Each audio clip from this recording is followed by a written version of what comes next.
कि अगर एक मौत हो गई तो गांव पूरा इस चक्कर में रहता है कि भाई दूसरा कौन मरेगा, और दूसरा मर गया, अगर तीसरा बच जाता तो फिर चौथा मरेगा।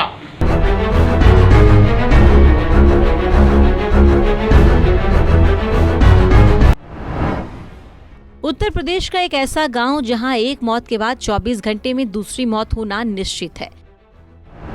इस गांव में जोड़े में होती है मौत। कुछ ही दिनों में एक के बाद एक 4 लोगों की हो चुकी है मौत। इस गांव के पूर्व प्रधान ने जो बताया उसे सुन आप भी चौंक जाएंगे। उत्तर प्रदेश का एक ऐसा गांव जहां किसी की मौत हो जाए तो 24 घंटे में दूसरी मौत निश्चित है। यही नहीं, अगर तीसरी हो जाए तो चौथी मौत हो जाती है, यानी कि इस गांव में होती है जोड़े से मौत। ये बात हम नहीं कह रहे बल्कि खुद गांव के ही लोग कह रहे हैं। अगर एक मौत हो गई तो गांव पूरा इस चक्कर में रहता है कि भाई दूसरा कौन मरेगा, और दूसरा मर गया, अगर तीसरा बच जाता तो फिर चौथा मरेगा।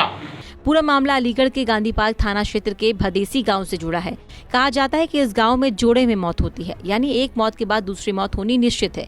ये बात हम नहीं कह रहे, इस बात की पुष्टि खुद गांव के निवासी नौजवान और बुजुर्ग ने की है। उनका कहना है कि इस सिलसिलेवार मौत से ग्रामीण दहशत में रहने को मजबूर हैं। अब तक 4 दिनों में 4 मौतों की पुष्टि हुई है। अब इसे कोई घटना कहें या ग्रामीणों का अंधविश्वास या मात्र एक इत्तेफाक, जो भी हो ग्रामीण इससे परेशान है।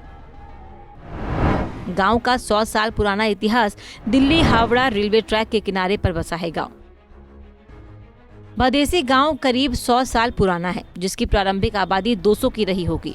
हालांकि अब आबादी बढ़कर 7000 से 8000 के करीब हो चुकी है। इस गांव में मिश्रित आबादी रहती है। भदेसी गांव दिल्ली हावड़ा रेलवे ट्रैक के किनारे बसा हुआ है। गांव के पूर्व ग्राम प्रधान गंगावासी बताते हैं कि उनकी उम्र करीब 72 से 73 वर्ष हो चुकी है। उन्होंने अपने सामने अब तक कई मौतों को होते हुए देखा है, जो कि जोड़े से हुई है। गंगावासी कहते हैं कि अगर किसी एक व्यक्ति की मौत हो जाए तो गांव में दहशत फैल जाती है कि अब किसी प्रकार 24 घंटे शांति से बीत जाएं तो ठीक है, वरना दूसरी मौत निश्चित है। उसके बाद अगर तीसरी मौत हो जाए तो चौथी मौत निश्चित है। इसी प्रकार 5वीं हो जाए तो छठी मौत निश्चित है। बीते कुछ दिन में 4 लोगों की हो चुकी है मौत। गांव के बोहरे नामक 22 वर्षीय युवक की किसी कारणवश मृत्यु हो गई, जिसके बाद सिलसिलेवार टेनी, विष्णु व जीतू समेत 4 दिन में अब तक 4 मौतें सामने आ चुकी हैं। गांव में एक बार फिर से सिलसिलेवार मौतों के कारण ये मामला चर्चा का विषय बन चुका है। गांव के लोग अपने अपने तरीके से इस मामले को बता रहे हैं। हालांकि हर किसी की बताई हुई बात एक दूसरे से मेल खा रही है। ये है, मेरे भाई की मृत्यु, इससे पहले भी 2 मृत्यु हुई है, उसके बाद आज भी एक मृत्यु हुई है।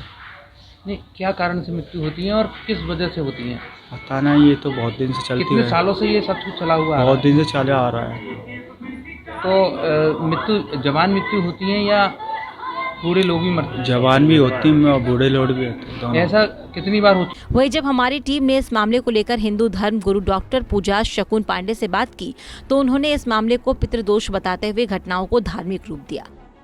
देखिए, इस टाइप की जो समस्याएं हैं, ये समस्याएं हमारे कर्मों पर आधारित हैं, निर्भर करती हैं। जिस तरीके से किसी भी परिवार के लिए उसके पितृदोष और पितरों का शांत होना आवश्यक है, उसी तरीके से जब समूह बनता है, मोहल्ला बनता है, शहर बनता है, वो सारी चीज़ें जो है उस पर आधारित होती हैं और कोई ना कोई दोष होता है सनातन धर्मानुसार।